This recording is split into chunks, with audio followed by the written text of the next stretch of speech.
right in the kisser. Hey, how the devil are you? Look, why are you order? This is a review I've been waiting to do for quite a while. I've had this in-house for a good few weeks, been testing it out. And this is the ZP3 preamp from Fozzy, the new ZP3. And it's a quality product, I have to say, and it has some really cool things going on with it as well. And Fozzy are definitely stepping up their game lately, especially this year with some of the products they got coming out. I think they're looking to be a bigger player in the hi-fi market. And this is definitely a step up. I think in quality and even down to the box, you know, look, that's what the stuff normally comes in. And this is what that came in. So it's a bit more classy, a bit more upmarket. You know what I mean? It looks a little bit more premium. But it's got a lot going for it, which I'll go through this video. It's got balanced inputs and outputs, etc. Now, speaking of balanced inputs and outputs, I just want to touch on that quickly, because while I love balanced inputs and outputs, XLRs, whatever, right? Don't get hung up on it. I've seen a few comments on forums saying, unless it's got balanced, I won't touch it. Right? I will not go anywhere near it, which seems weird to me. In professional use, yes. Over long runs, maybe, you know. But in home use, connecting a CD player to an amp, preamplifier to an amp, I don't think you're going to hear much of a difference over RCA unbalanced or balanced XLRs. Now, yes, on paper, XLRs lower distortion and noise, give a better signal path than RCA unbalanced. However, most of our cables are what, a meter long, some even half a meter. And XLR might be just a little bit louder because they tend to have a bit more power coming out of them. But if you volume match them, I think the differences are imperceivable over those short runs to a good RCA cable. I really don't see why people get so hung up on it.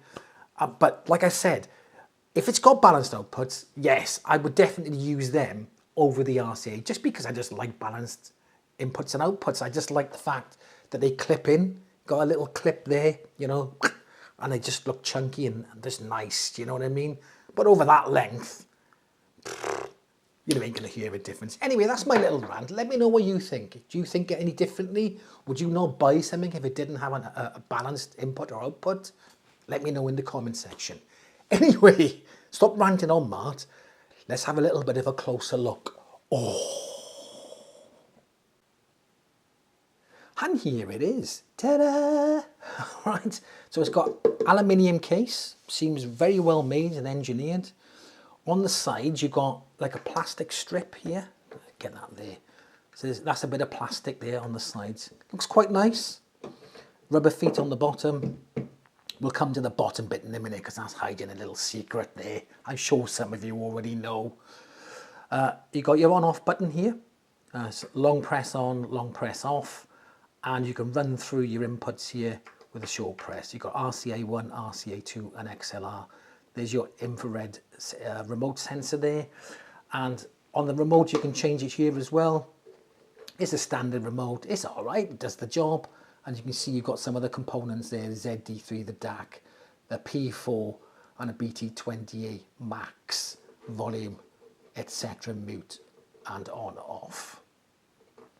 Here we've got then the balance, left and right. Bass. So the bass is plus or minus 12 dB, which is cool. So you've got a lot of scope to adjust the bass on that. And the treble is plus or minus 6 dB. Then you've got your volume control here. It is notched or little detents in it as you go along. Now, it's a digital volume, not motorized. So a lot of you might go, oh, I prefer, you know, a motorized analog one. However, it does the job well. The only thing is that I'd like to have, if you've got a digital volume, I do like to have a screen which shows where the volume is, as opposed to just guessing. or listening to it. Yeah, I would have liked to have seen a little screen on it, but there we are. Maybe I'm being a little bit pedantic. But the good thing about this volume is this: it has volume memory for your inputs. So if I'm on RCA1 and I'm here and I switch to RCA2 and turn it there, okay, it'll remember each one. If I switch to XLR and put it there, it'll remember that volume. So when I turn it back to RCA1, it'll remember where it is. So that's a really good feature. Okay, let's have a little look around the back. Right, on the back, we have two RCA inputs. 1, 2, and 2. And then we've got one XLR input. So it's XLR or TRS. This one, it doubles up as both. So I like that, so I'll give you a demo. There's a TRS there. You can go either TRS, job done, or you can use XLR there. We'll show you that there, and get it in, pop it in like that. So I do like that. I like the fact you can do both there. Outputs, you have one RCA out, a subwoofer out, which I'll talk about more in a second, and XLR out. And again, I like that. This is why I do like XLR, simply because of that little click in there. It just feels a little bit more premium, doesn't it? There you go. I can't get it out now. There we are. Then you've got your trigger, not just one trigger, you've got trigger in or out, so it doubles up. So it's good to have that trigger so you can power off all the other equipment it's connected to. Power switch and your DC in. And the good thing about this is all it built inside. There's no power brick. Yay! And I do hope that going forward, that Fozzy look to put in the power supplies inside the unit rather than those power bricks hanging down the back, because they can become a bit of a pain in the neck. Right, let's have a little look on the bottom and talk more about that subwoofer. The idiot wants me to ask you to subscribe to the channel so you don't miss out on future content. To be fair, I couldn't really give a toss, so subscribe if you want, or don't, whatever. Right, bugger off, I've got the nurse coming round to give me a bed bath. Okay, on the bottom, we have a little bypass switch. Okay, so if you want to defeat the tone controls, you don't want to use the tone controls on the preamp, you can just defeat them by clicking bypass, and it's like a pure direct mode then. It's bypassing all the tone control circuitry for a pure direct mode. Nice to see that on a preamp. And now we come to the pièce de résistance. The high pass filter. So on the top position, you've got your full frequency range, 20 Hertz to 20 kilohertz. If you want to defeat the frequencies under 80 Hertz, you set it to 80 Hertz to 20 kilohertz. It's also got another setting here, 120 Hertz to 20 kilohertz.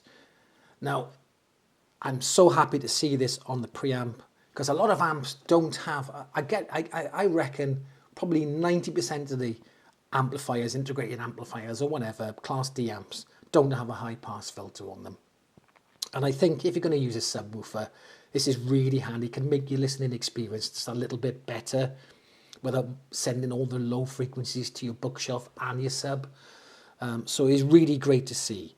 However, I would have liked to have seen maybe 100 Hertz or 60 Hertz on here. Maybe I'm being a little bit pedantic. Look, the industry standard is 80 Hertz. So that's on there. That's what we really need. But it would have been, it gives you a little bit more wiggle room if you had 100 Hertz and 60 Hertz. But I'm still really pleased to see that. And I'll probably just leave it, if I'm using a subwoofer, on 80 Hertz and send all the frequencies below that to my subwoofer. So it's really great to see that. So having that high pass filter is a really great addition to this preamp. I think it's fantastic. And as I said earlier, most amps don't have that high pass filter capacity. And I think having a high pass filter adds a little bit more, I don't know, it just seems to balance better between the sub and the speakers when you've got that high pass filter. And I spoke about this many times in the past, about setting your high pass and low pass filters. Now, what they say is this, is that you're supposed to cross over, the crossover slope should meet at -3 dB. But how do you know that for definite, that you've done that? They say set it to 80 and 80. Well, they're not brick walls, they don't just stop like that, they slope off, okay? Normally it's a -12 dB slope, some are 24, there are others as well, but so you don't know what the slope is either. So I like to set the low pass to 70, around 70 hertz, and the high pass to 80 hertz. But it's up to you. You can experiment. I did set the high pass on this Marantz to 80 hertz and the low pass on my sub to 60 hertz, and I thought that sounded better than 80 and 80. But I settled eventually on 70 hertz. So the subwoofer crossover set on 70 and the Marantz high pass filter set on 80. And that worked well for me. I felt 80 and 80 didn't work well for me. It didn't sound right. It sounded a bit muddy. Now, how does it sound? Okay. Well, really good. Like the ideal preamp, really, you don't want any coloration to the sound when it's going through it. And this offers that in spades. It's a very well measured amp.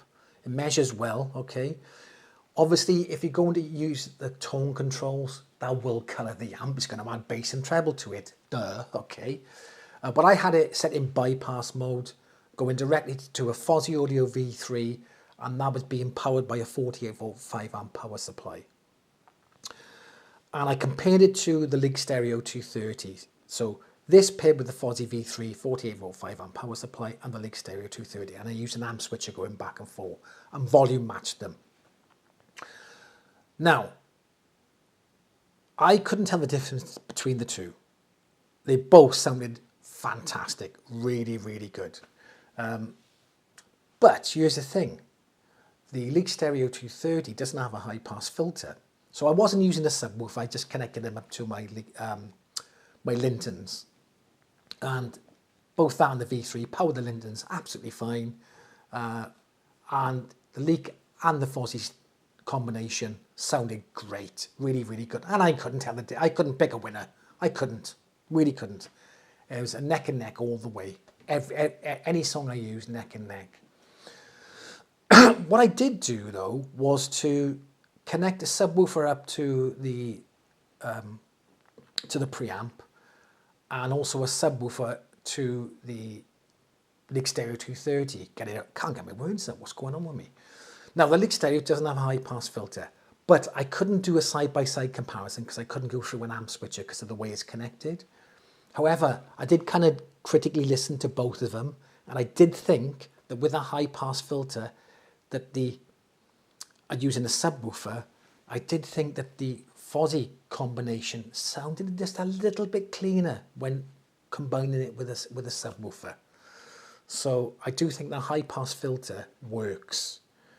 Now I have done a sound test separately because I've used copyrighted material. So I'll put a link up here to that and in the description box below. I've also done an unboxing if you want to see that unboxing, link in the description below. Now, I'm putting up this video today in the UK on the 7th. It's not being released till the 8th, which is tomorrow, obviously, right? But I can get away with it because right now, it is tomorrow in China. It is the 8th in China right now, okay? Should be around about 1 o'clock in the morning there. So technically it is the 8th. Obviously, you're a bit behind in the US. Depends which time zone you're in. So it's being released tomorrow. You got Prime Days running from the 8th to the 11th, I think, or 8th to the 12th. Why do they call it Prime Day? It should be Prime Days. Okay, it's not 1 day, is it? 3 or 4 days. Get it right, Amazon. So this will probably be on offer. I would imagine so. I think they're going to retail it for around about $199. And I think that's worth it for the features it's got. So check out the Amazon Prime deals on this tomorrow. It'll probably be on Amazon tomorrow. And again, all purchase links will be in the description box below. I do get a small commission It doesn't cost you any extra, but if you do intend to buy this, try going through the links if you can, please. Anyway, that's come to the end of the video. Definitely gets my UTV stamp of approval, okay? And I'll catch you in the next one.